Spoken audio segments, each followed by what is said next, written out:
చాలా హడావిడిలో ఉన్నట్టుగా కనిపించారు ఈ మధ్య అంతాను. మిమ్మల్ని క్యాచ్ చేయడానికి కూడా కొంచెం లిటిల్ ఎప్పుడు ఉండదు మీ దగ్గర అలాగా. వర్మ గారు అంటే ఎప్పుడు కూడా accessible to the media and accessible to the people. ఇప్పుడు జరుగుతున్నది, నేను as a person who has been following right from the day one, అసలు ఈ మధ్య వచ్చిన మాటలేంటి, అసలు వార్తలేంటి, రామ్ గోపాల్ వర్మ గారు తప్పించుకుని పారిపోయాడు, మీరు కూడా ఒకటి రెండు ఇంటర్వ్యూస్ లో చాలా సర్ప్రైజ్ అయ్యారు, నా మీద ఇలాగొచ్చేయంటని. సర్ప్రైజ్ నేను ఇక్కడ అవ్వలేదండి. I don't know what you mean by that. ఎందుకంటే నేను మీడియాలోకి వచ్చి మాట్లాడినప్పుడు I came to basically clarify. ఇప్పుడు మీడియా ఆస్పెక్ట్ ఎలా అయిపోయిందంటే, ఒక 19 అంటే ఒక maybe 40-50 years back all mighty అని ఒక బుక్ వచ్చింది, అరవింద్ వెలస్.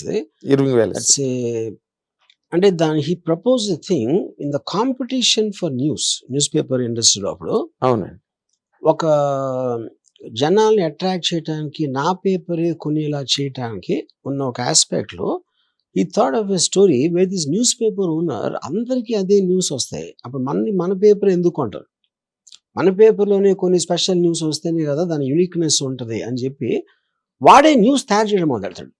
అప్పుడే ఆడి దగ్గరకు వచ్చేస్తాయి కదా, మనమే చేస్తాం అంటే ఇన్సిడెంట్స్ క్రియేట్ చేసి వాటిని వాడి పేపర్లో వస్తుంది. ఫస్ట్ టెక్మా పేపర్లో రాదు, బికాజ్ అది దాన్ని బేస్ చేసి కొన్ని సినిమాలు కూడా వచ్చినాయి. నాకు తెలిసి తెలుగులో అంతిమ తీర్పు అని వచ్చింది. ఇప్పుడు ఏమైపోయిందంటే న్యూస్ తయారు చేసిన అవసరం లేదు, న్యూస్ని వేరుగా ప్రజెంట్ చేస్తారు. ఉన్న దాన్ని మీ ఇష్టం వచ్చినట్టు ప్రజెంట్ చేయటం అనేది ఇప్పుడు new kind of A thinking. ఇప్పుడు ఉదాహరణకి, ఇప్పుడు జస్ట్ సమప్ చేయడానికి ఇప్పుడు జరిగిందంతా ఓకే, ఎవరో మనోభావాలు దెబ్బతిన్నాయని కేసు పెట్టారు నా మీద. దానికి నేను రమ్మంటే అప్పుడు నాకు ఫిల్మ్ వర్క్ బిజీలో ఉండి నాకు ఒక డిఫరెన్స్ ఆఫ్ టైం ఏదో అడిగాను. ఓకే అన్నారు, వాళ్ళు చెప్పారు. ఆ టైంకి నాకు పని అవ్వలేదు కాబట్టి నేను మళ్ళీ అడగటానికి అదొక కారణం. రెండోది, సడన్ గా 5-6 చోట్ల పెట్టాను నా మీద అదే కేసు. వేరే డిస్ట్రిక్ట్స్, ఒకళ్ళకి సంబంధం లేని మనుషులు, డిఫరెంట్ టైమ్ లైన్స్ లో. అదేంటి, అందరూ కూడా 1 year తర్వాత 4-5 రోజుల్లోనే ఎందుకు మేలుకున్నారు అనే దాంట్లో ఐ హ్యాడ్ ఎ సస్పిషన్, ఏదో స్కీమ్ ఉంది దీని వెనకాలని. వాట్ కుడ్ బి ఇట్ అండి your perception? I mean maybe it is for harassment. అది చాలా ఓల్డ్ ట్రిక్. అది మల్టిపుల్ కేసెస్ పెడితే ఇక్కడ అక్కడ అన్ని చోట్లకి తిరగాల్సి వస్తుంది అని ఒక జుడిషియరీని మిస్యూజ్ చేసుకునే ప్లాయ్ అది ఎప్పటి నుంచి ఉంది, అదేం కొత్తగా వచ్చింది కాదు. Of course. సో దాంట్లో అంటే అది నా వర్క్కి డిస్టర్బెన్స్ అవుతుంది. ఆ స్కీమ్ వెనకాల వాళ్ళ ఉద్దేశం ఏంటి ఇలాంటి దాంట్లో? అప్పుడు యాంటిసిపేటరీ బెయిల్ అంటే మీనింగ్ ఏంటి? ఆ ప్రొవిజన్ ఎందుకు ఇచ్చిందంటే జుడిషియరీలో, when the person has reason to believe that there is some other reason they want to arrest which is not valid అని దాన్ని డబుల్ చెక్ చేయడానికి మీరు కోర్టుకి వెళ్ళచ్చు.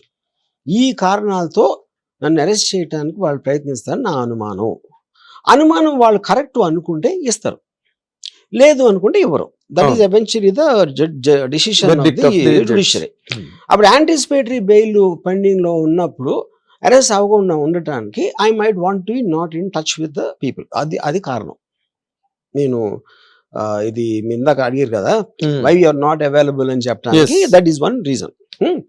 కానీ ఇక్కడ దానికన్నా ఇంక్రెడిబుల్ స్ట్రేంజ్ రీజన్ ఏంటంటే, ఇప్పుడు వాళ్ళు వచ్చినప్పుడు పోలీసులు నేను సెకండ్ టైం నోటీస్ ఇచ్చి can I appear for virtual appearance అని అడిగాను. అది కూడా రిజెక్ట్ చేయడానికి వాళ్ళ దగ్గర ఉంది, లేదు అవసరం మీకు కుదరదు, మీరు వచ్చి తీరాలి, ఏదో whatever time or whatever date వాళ్ళు ఇచ్చింది, అది ఇవ్వలేదు.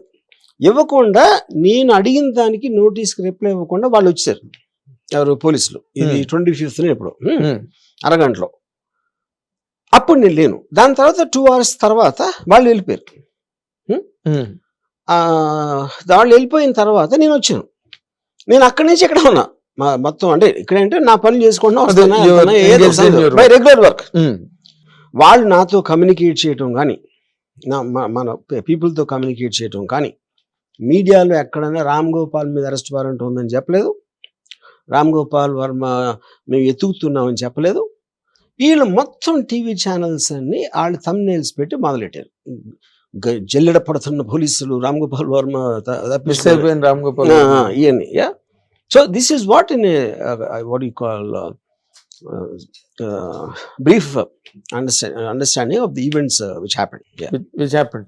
But how do you look at it అండి? అంటే ఒక మీరు you are a scholar by yourself, constitution మీద కానీ జ్యుడిషియరీ మీద కానీ you have your own comprehension, మీదైన ఒక అవగాహన మీకు ఉంది, and you talk to people to know which are not aware of, ఇవన్నీ ఉన్నాయి కదా. దీన్ని ఎట్లా చూస్తారు మీరు? కానీ అక్కడ ఒక ప్రాబ్లం ఏంటండి, ఒక మీకు లాలో ఎప్పుడు మీకు ప్రాబ్లం ఏమొస్తుందంటే, ఎప్పుడైతే మీరు కాన్స్టిట్యూట్ చేశారో యాక్ట్స్ కానీ లేకపోతే వాట్ ఎవర్ ద థింగ్స్, మీకు మారుతున్న టెక్నాలజీతో మారుతున్న ఒక సోషల్ కండిషన్స్ తోటి దే కెనాట్ కీప్ అప్. అది ఎందుకు కీపప్ చేయలేరంటే, ఇప్పుడు మీరు ఒక లాని అమెండ్ చేయాలా లేకపోతే మళ్ళీ రీఫార్మ్ చేసి రీఫ్రేజ్ చేయాలంటే it takes a very time taking process. అది ఫస్ట్ అలా ప్రాబ్లం ఉందని ఒప్పుకోవాలి, దాని మీద డిబేట్ చేయాలి, దాన్ని చేంజ్ చేస్తే ఎలాంటి పర్యవసనాలు వస్తాయని ఈ ప్రాసెస్ అంతా takes a very long time. అప్పుడు ఏమవుతుంది, మీకు డెఫినేషన్ అనేది ఇప్పుడు ఫర్ ఎగ్జాంపుల్ 1952 సినిమాటోగ్రాఫ్ యాక్ట్ ఉంది. ఆ టైంలో సెన్సార్ అనేది ఎందుకు పెట్టారు? సెన్సార్ ఒక ప్రజలకి ఒక అఫెన్సివ్ ఇమేజెస్ లేకపోతే నెగటివ్ ఇమేజెస్ లేకపోతే ఇది ఇలా ఉండకూడదు, దాన్ని మనం ఆపేయాలి అనే దృష్టిలో సెన్సార్షిప్ అనేది పెట్టారు. అది 1950లో పెట్టినప్పుడు మీకు టీవీ లేదు, శాటిలైట్ లేదు, సోషల్ మీడియా లేదు, లైవ్ స్ట్రీమింగ్ లేదు, ఏమీ లేదు. అప్పుడు ఆ లా ఇప్పుడు ఎట్లా వర్తిస్తుంది? ఇప్పుడు కూడా వాళ్ళు ఏం చేస్తారు, అదే దాంట్లో సెన్సార్ పెడతారు. అదొక రీజన్. రెండోది, ఇది ఎలా కంట్రోల్ చేయాలో తెలియదు. ఇప్పుడు మీరు సినిమా అంటే ఫ్రైడే వస్తుంది, దానికి థియేటర్స్ బుక్ చేయాలి, ఏదో ఒక ప్రాసెస్ ఉంది. ఆ ప్రాసెస్లో మీరు మధ్యలో ఎక్కడో అడ్డు పెడతారు దాన్ని. మీరు లైవ్లో చేస్తూ ఉంటే, నేను ట్విట్టర్లో పెట్టేసి ఆడేవాడు ఇక్కడ పెట్టేసి అక్కడ పెడితే దాన్ని ఎలా చేస్తారు? అప్పుడు దాన్ని మనం గైడ్ లైన్స్ ఫ్రేమ్ చేసి ఆపాలంటే అక్కడ biggest problem what is too much అనే ఒక క్వశ్చన్ వస్తుంది. అది మరీ టూ మచ్ అంటాం కదా మనం, ఎవరికి టూ మచ్ అది ప్రాబ్లం.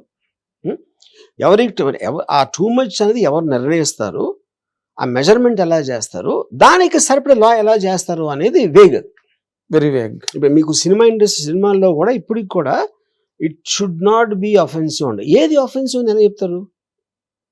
ఎందుకంటే మనుషులు ఎవ్వరు కూడా ఒకలా ఆలోచిస్తారు, అందరికీ వేరే వేరే రకాల టేస్ట్లు ఉంటాయి, అభిప్రాయాలు ఉంటాయి, ఆలోచన విధానాలు ఉంటాయి. అప్పుడు ఎవరిని మీరు మెజర్మెంట్గా తీసుకుంటారు? ఇప్పుడు మీకు ఉదాహరణ కూడా చెప్తాను. బ్యాండిట్ క్వీన్ అని శేఖర్ కపూర్ తీసాడు ఫూలదేవి మీద. అది రీజనల్ సెన్సార్ బోర్డ్ ఏమో వాళ్ళు కొన్ని కట్స్ ఇచ్చారు. కట్స్ ఇస్తే శేఖర్ కపూర్ సెకండ్ మన రివైజింగ్ కమిటీకి వెళ్ళాడు. రివైజింగ్ కమిటీలో ఇంకా ఎక్కువ ఇచ్చారు కట్స్. ట్రైబ్యునల్కి వెళ్ళాడు. ట్రైబ్యునల్ అంటే సెన్సార్ బోర్డు సుప్రీం కోర్టు లాంటిది. వాళ్ళు ఒక్క కట్ లేకుండా రిలీజ్ చేయమన్నారు సినిమా. What is this? అది చెప్తున్నా, ఎందుకంటే ఆ వేగ్నెస్ ఉంటుంది. అందులో ఉన్న ట్రైబ్యునల్లో ఉన్న మెంబర్స్ ఒకలా ఫీల్ అయ్యారు, రివైజింగ్ కమిటీలో ఒకలా ఫీల్, అందరూ వేరే వేరే మనుషులు కదా. అవును, అది పాయింట్ అక్కడ. ఇప్పుడు దాన్ని కర్బ్ చేయాలంటే ఎలా చేస్తారు మీరు? ఇప్పుడు మీరు ఆల్రెడీ ఆథరైజ్డ్ బాడీకి ఇచ్చారు, ట్రైబ్యునల్ అంటే సుప్రీం కోర్టు అనుకోండి, వాళ్ళు ఓకే అంటే ఓకే, అక్కడ కూడా ఎక్కడైనా మనుషులే కదా ఉండేది, మనుషులే. ఇదేంటి టేస్ట్కి సంబంధించింది, మీరు క్వాంటిఫై చేయలేరు. ఎవరి టేస్ట్ ఏంటి? ఇది చాలా బ్యాడ్ టేస్ట్. ఇప్పుడు ఒక అమ్మాయి జీన్స్ వేసుకుంది, ఒక అమ్మాయి చీర కట్టుకుంది, ఒక అమ్మాయి మినీ స్కర్ట్ వేసుకుంది, వేరే వేరే వాళ్ళు వేరే వేరే కామెంట్స్ ఉంటాయి దాని మీద. అప్పుడు మీరు దాన్ని జనరలైజ్ ఎలా చేస్తారు, జనరల్ ఎలా పెడతారు? ఇప్పుడు కమింగ్ టు దిస్ అదే కాంటెక్స్ట్లో ఇప్పుడు ఒక ఫ్రీడమ్ ఆఫ్ ఎక్స్ప్రెషన్ అనేది ఫండమెంటల్ ఇదేంటంటే, నేను ఎక్స్ప్రెస్ చేస్తాను, ఎక్స్ప్రెస్ చేస్తే సపోజ్ నేను నా ఎందుకు మళ్ళీ హర్ట్ అవుతారు దానికి ఏదో అంటే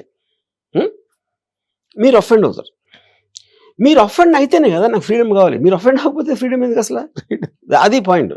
అప్పుడేంటి ఒక చాలా ఇంక్రెడిబుల్ లైన్ ఏముందంటే, ఫ్రీ సొసైటీ అనే దాంట్లో ఒక ఫండమెంటల్ రిక్విజిషన్ ఏంటంటే టాలరెన్స్ లిమిట్ ఉండాలి. నేను ఫ్రీగా ఉన్నప్పుడు అవతలుడి ఫ్రీడమ్ని కూడా నేను రెస్పెక్ట్ చేయాలి. కరెక్ట్. అది లేనప్పుడు ఫ్రీ సొసైటీ ఎట్లా అవుతుంది? అది అవద్దు కదా. అందరికీ నచ్చేదే నేను చెయ్యాలి అని వాళ్ళందరి దగ్గర నేను అప్పటికి తీసుకొచ్చి అప్పుడు మాట్లాడతానా? లేకపోతే అది ఎలా సాధ్యం? అది అప్పుడు ఏమవుతుందంటే, ఒక వాల్టైర్ అని ఒక ఫ్రెంచ్ ఫిలాసఫర్ ఏమన్నాడంటే, I might not agree with some other person on what he is saying and what he is doing, but I will give up my life to protect his freedom to say that.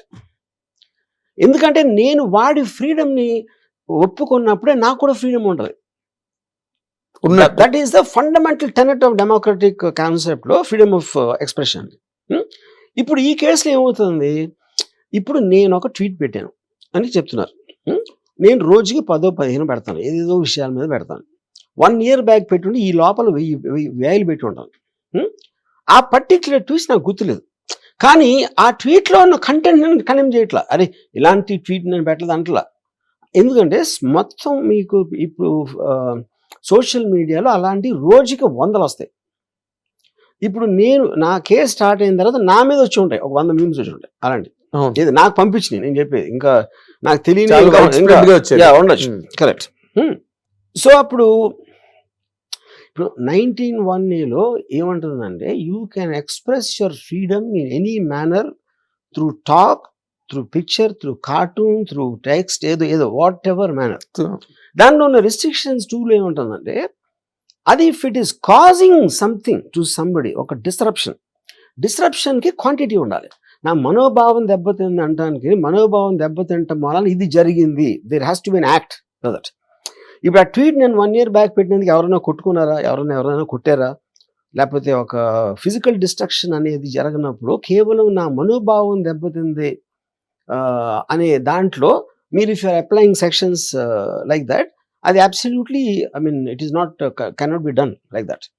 Okay, so ఇప్పుడు law అనేది మీకు లాయరా ఇదా కాదు. ఇవాళ ఉన్న మనకి internet రీచ్లో everybody can know what it is. అప్పుడు ఓకే, మీకు దాంట్లో వేగ్నెస్ ఉన్నప్పుడు ఎవరు డిసైడ్ చేస్తారు ఏది కరెక్ట్ అని? జడ్జి డిసైడ్ చేస్తారు. ఇప్పుడు మన మొత్తం సిస్టంలో పోలీస్ దగ్గరికి వెళ్ళి ఎవరో కంప్లైంట్ ఇచ్చారు, ఇది సంగతి అని. పోలీసులు ఏదో సెక్షన్స్ ఏదో పెట్టేసి ద ప్రాసెస్ స్టార్ట్ చేస్తారు. స్టార్ట్ చేసిన తర్వాత ఎవరినైతే అక్యూజ్ చేస్తాడో వారు తన అడ్వకేట్ దాంతో అతను ఏదో ఆన్సర్ ఇస్తాడు. ఈ ప్రాసెస్ అంతా జరిగి ఫైనల్లీ ఒకరోజు judge will take a decision. ఇది కరెక్టో ఇది రాంగో whatever it might be you know. ఇప్పుడు దీంట్లో ఒక మీడియా అనేది ఎంటర్ అయింది. ఇప్పుడు ఈ మొత్తం ప్రాసెస్లో ఇప్పుడు మీడియా లేదు. కాన్స్టిట్యూషన్ ఫామ్ చేసినప్పటి నుంచి మీడియా అనేది ఎప్పుడు పరిగణలోకి తీసుకోలేదు. మీడియా ఎవరు? వాళ్ళకి బయాస్ ఉండొచ్చు, వాళ్ళకి ఎంటర్టైన్మెంట్ ఉండొచ్చు, వాళ్ళకి ఇగ్నోరెన్స్ ఉండొచ్చు. మూడు ఫ్యాక్టర్స్ పనిచేస్తాయి ఇక్కడ. ఇప్పుడు ఈ కేసులో ఏం చేస్తారు వాళ్ళు, ఇందాక తప్పించి తిరుగుతున్నాడు అది ఇది అన్నారు కదా. అది కాకుండా they will be coating me also. ఏది నేను ఏం పీక్కుంటారో పీక్కోండి అని హెడ్లైన్ పెడతారు, ఏది నా ఫోటో పెట్టి మీరు అన్నట్టు. అది అప్పుడు అది definitely contravention to the nation. ఎందుకంటే దాంట్లో ఒక గైడ్ లైన్లో సుప్రీంకోర్టులో ఏముందంటే, మీరు కామెడీ చేయటానికి నిజంగా ఇది చేశాడు అని నమ్మించడానికి ఉన్న ప్రయత్నం వేరు. అక్కడ మెలిషియస్ ఇంటెన్షన్ ఉంది, intention to make a character look negative. అప్పుడేంటి, మీరు థంబ్నెయిల్ హెడ్లైన్లో నా ఫోటో పెట్టి ఏం పీక్కుంటారో పీక్కోండి పోలీసులకి ఛాలెంజ్ అని పెట్టారు అనుకోండి, అది ఏం చేస్తున్నారు, నేను అన్నట్టు చెప్తున్నారు అక్కడ. ఇట్ ఈస్ యువర్ మౌత్ అన్నట్టు. కరెక్ట్. ఎందుకంటే వాళ్ళు ఎందుకు చేస్తున్నారు, they want viewership, they want to provoke people. అలాగే కాకుండా they want to provoke those people also. Police కూడా అయ్యి చూసిరా ఏమంటున్నాడో ఇలాగా అని. So that is why it comes under malicious intention, you know.